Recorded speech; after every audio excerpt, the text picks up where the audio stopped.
ازيكم يا حلوين عاملين ايه؟ تعالوا بقى نشوف النهارده هنعمل ايه مع بعض.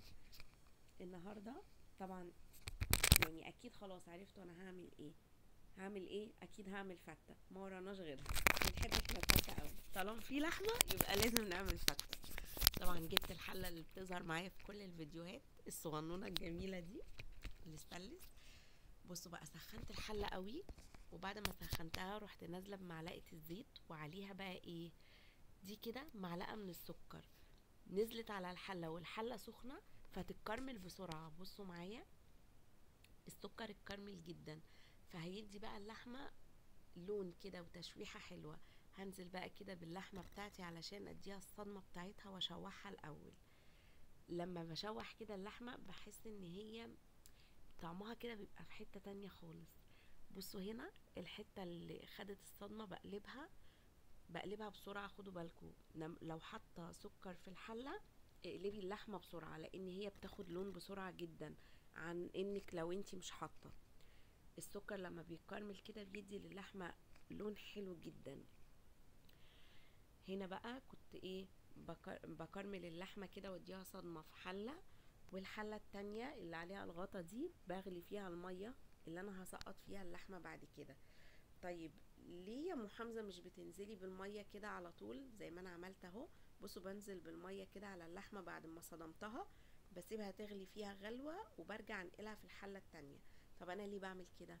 عشان احنا بنحب الشوربه، فلما بتدي اللحمه صدمه كده مع السكر وكرمليها، بصوا الميه بتاعتها بتبقى غامقه ازاي، فالشوربه مش تبقى احلى حاجه، وهيبقى لونها مش كويس، يعني هيبقى لونها كده مش لطيف. مش عارفه، انا مقتنعه بكده. فهغير بقى، هسيبها تغلي في الحلة دي كده غلوة، وهغير لها بقى المية انقلها في الحلة التانية. قلت بقى على ما تاخد غلوة كده اروح انا مشوحة الرز بسرعة. جيب بقى هنا برضو غسلت الرز بتاعي ورحت مشوحاه. هعمل شوية رز ابيض كده جنب الفتة وشوية الصلصة، وخلاص على كده. اكلة سهلة وبسيطة وطعمها جميل. بصوا بقى اللي انا بعمله هنا، دي اسمها حنتفة زيادة، اللي هي ايه بقى، جبت طبق تاني فيه مية سخنة برضو مغلية، وبقيت انزل فيه حتة اللحمة كده واقلبها على الوشين، وارجع اروح حطها في الحلة بقى الجديدة. طب ليه كده؟ ليه انا بعمل الحركة دي؟ علشان انا مش عايزة لون الشوربة يبقى غامق خالص، فهي لو فيها اي حاجة هتنزلها في الطبق اللي انا حطيت فيه المية السخنة. هنا بقى المية الجديدة اهي غلت اهي خلاص. هحط بقى، هشيل اللحمه من الطبق للحله. طبعا دي حنتفه زياده زي ما قلت لكم، انتوا لو حطيتوها في الميه الجديده على طول مش هيجرى حاجه يعني. هنا بقى جبت في الطبق ده، حطيت بقى ايه، بصلايه وطماطمايه وورقتين لوري، وحطيت حته قرفه صغننه وحبهان. ما كترتش في القرفه والحبهان خالص. اهي بس كده خلاص. وهقفل بقى عليها، اكمرها كويس واسيبها بقى ايه تغلي وتستوي على نار هاديه. عايزه شوربه حلوه ولحمه حلوه، سويها على نار هاديه، ما تعليش عليها النار ابدا. هنا بقى كنت جايبه بقيه الطماطم اللي انا كنت بفرزها، اتبقى منها شويه، فروحت جايه ضرباها بقى وقلت ايه، هسبكها في الحله دي كده ساده من غير ولا بصل ولا توم. تنفع بقى معايا في اي اكله، مثلا صينيه بطاطس، طبيخ، اي حاجه هتنفع. هي تبقى كده من غير بصل ولا توم. وجيت بقى هنا في الحله الصغننه دي قلت اما اعمل بقى ايه، شويه الصلصه بتوع الفته. جبنا التوم وفرمناه ونزلنا بيه بقى كده. بصوا بقى هنا هحط ايه، شويه كمون وبابريكا وملح محوج وشطه. انا حاطه الشطه على البابريكا، وفي كمان معلقه فلفل اسمر انا حطيتها برضو بس ما جاتش معانا في الفيديو.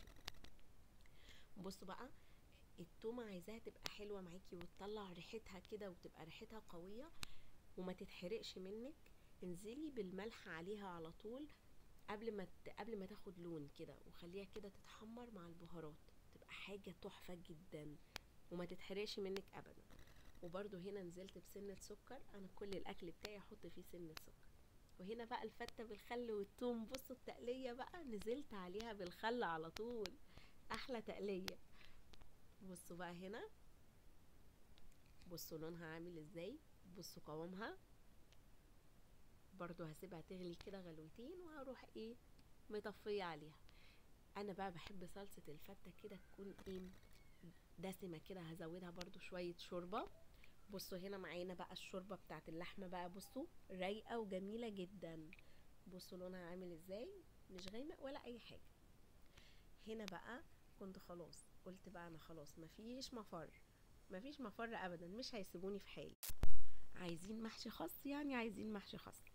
فجبت بقى معايا الخس وانا جايه، وقلت بقى اوضبه النهارده وانضفه، وبكره ان شاء الله ابقى احشي الخس. بصوا بقى بنجيب الخصايه اللي يكون ورقها حلو كده وكتير، وبنعمل ايه. بصوا انا قطعت الورقه ازاي، بصوا شوفوا انا قطعت الورقه ازاي. خدوا بالكم ورق الخس بيخس جدا، يعني لو مليتي شنطة قد كده لما تسلقيها هتلاقيها شوية ورق صغيرين خالص. بصوا انا اهو قطعته وجهزته كده بقى، وهسيبه بقى في شوية في طبق كده نقعه في شوية مية، ومعاهم شوية خل كده عشان لو في اي حاجة يكون نضيف. وكان برضو في اليوم ده كنت جايبة بسلة وجزر، قلت افرزهم، وقلت بقى ايه اقعد افصص البسلة. بصوا البسلة عاملة ازاي. عشان تجيبي بسلة كويسة اختاري البسلة المليانة اللي لونها اخضر، ما تختاريش ابدا اللي لونها اصفر. اللي لونها اصفر دي ما بتبقاش مسكرة، الخضرة هي اللي تحسي فيها كده بطعم سكر، تحسي ان هي مسكرة وتلاقيها مليانة. وقلت برضو اوضب الجزر ده برضو معاهم، وجبت خضرة برضو انضفها واغسلها جاهزة للمحشي بكرة ان شاء الله. هنا بقى ابتديت ان انا اقطع الجزر. عندك بقى ايه انتي وراحتك انتي وعدلة ايدك على السكينة. عايزة بقى تقطعي كده 4/4 وترجعي تقطعي كل صباع لوحده، انتي حرة.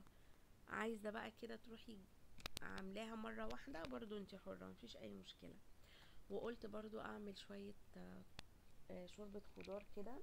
قطعت الكوسة والجزر والبسلة دول على بعض كده، وقلت اشيلهم في كيس لوحدهم، والبسلة على الجزر دول في كيس لوحدهم، عشان انا كنت عايزه اعمل برضو شوربه خضار، فقلت بالمره. وبرضو كنت جايبه كيلو ملوخيه كده، قلت برضو اقطفه كده واجهزه واشيله في التلاجة. نضيف كده جاهز في اي وقت اطلعه واعمله على طول. هنا بقى ايه، بصي بقى طبعا اللحظه دي اللي يعني دايما السكينه بتضيع فيها، انا طبعا رحت جايه شايله السكاكين كلها وشلت كل حاجه.